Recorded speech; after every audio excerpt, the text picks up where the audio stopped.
ఊరిలో ఒక రైతు ఉండేవాడు. ఆ రైతుకి పొలం ఉండేది.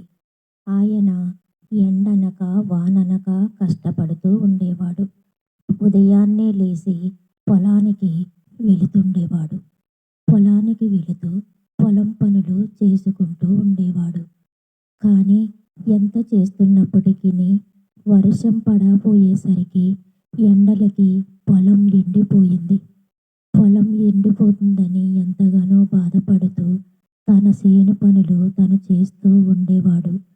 కానీ ఒకరోజు ఏటి తండ్రి ఎంతలా చేస్తున్నా వర్షాలు పడటం లేదు. ఎండే కాసి చేనులన్నీ పాడైపోతున్నాయని విసారంతో ఒక చెట్టు కింద కూర్చున్నాడు. అప్పుడు ఏమిటి నా పరిస్థితి అని ఆలోచిస్తుంటే దేవుణ్ణి తలుచుకున్నాడు.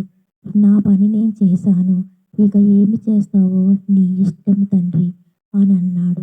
ఎంత కష్టపడి చేసినా ఫలితం దక్కకపోతే ఎలాగా అని చింతిస్తూ కూర్చొని ఉన్నాడు. ఒకరోజు నల్లని మేఘాలు కమ్ముకుంటూ వచ్చాయి. మబ్బులు వర్షం పడింది.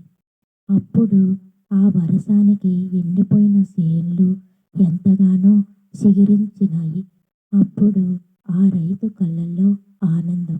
ఎంత కష్టపడినప్పటికీ వర్షం పడడంతో ఆ రైతు కళ్ళల్లో ఆనందం, సంతోషముతో పొలం పనులు చేయడానికి ముందుకు సాగాడు.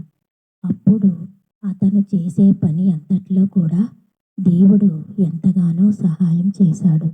తన పొలం పనులు ఎంతో ఆనందంగా చేశాడు. పంటను చూసి ఎంతో సంతోషించాడు. అలాగే ఎండ, వాన ఉండటం వల్ల ఎంతో మంచి పంట వచ్చింది.